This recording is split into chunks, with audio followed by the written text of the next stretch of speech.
Ms. Rathore, but the fact is he also in detail went on to explain on how it was only touch and go and only 2-3 were needed because the rest had already crossed over with that 10 crore. And those 2-3 were being, trying to be lured with over 20 to 30 crores per MLA. But we'll come down to that. I know it's a bit of an uncomfortable question right now, but Ms. Rathore, the fact is all not well with the BJP camp as well. You have enough sitting MLAs who were turned down for a ticket now who are promising to go independent and pledging allegiance to Vasundhara Raje.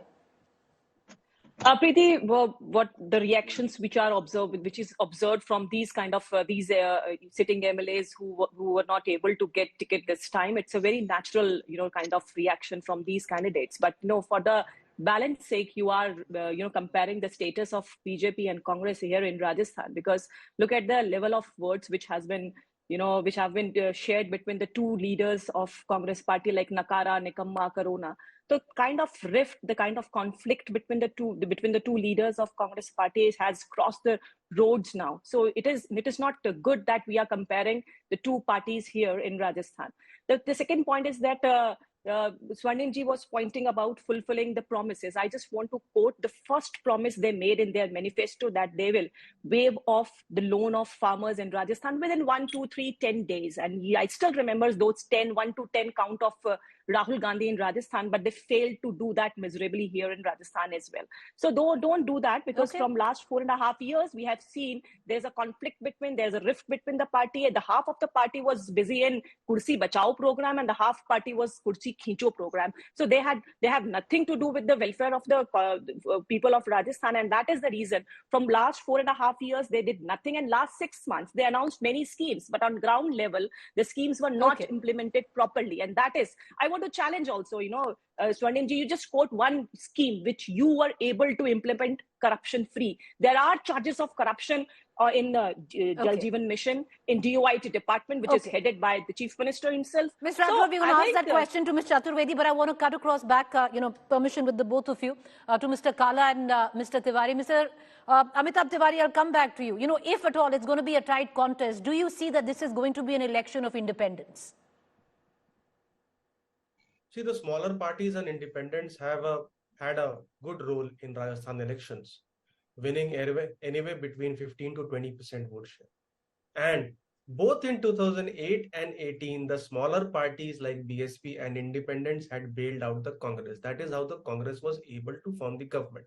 Now, this time, because of intense factionalism, not only in the Congress party, but also within the BJP as well, mentioning if there is a tight contest, the role of the smaller parties, RLP, independents, BSP, Aam Aadmi Party, etc., becomes fairly important, because the MLAs who win from these parties are likely to decide which party will form the government if there is a hung assembly situation. And some surveys are indicating that there could be a very, very contest in Rajasthan. So they could emerge as the kingmakers, as we say, and both parties, independents, backed by some of the leaders, because in 2018 also, Avinash ji will confirm, many of the independents who won were actually loyalists of Ashok Gehlot. And that was a trick which was employed by Ashok Gehlot allegedly, so that he gains an upper hand in the formation of the cabinet and in the naming of the chief minister, that these guys will support Congress party only when I am named as the chief minister. So these sort of games are also likely to play from the BJP side as well, especially Vasundhara Raje. Exactly, and that's where I bring you in, Mr. Kala, because if at all it comes to a close contest, then do we see what went down in 2018 played not just by Vasundhara Raje and Mr. Gehlot, possibly Mr. Pilot as well, depending on who's denied a ticket, which camp has the upper hand? Well, it all depends. Like in the Congress, it's very clear Mr. Pilot would want to get his people into contest. And like last time also, the Gehlot camp would want those seats to be minimized. Interestingly, in last election, had the Congress not fumbled in, their majority would be above 130. But coming back to BJP, I don't think that Ms. Vasundhara Raje would go that level, that she would field independence or anything. I believe that she would be within the party's fold and they would find an amicable solution. Because, see, BJP is a practical political party where the high command holds some power.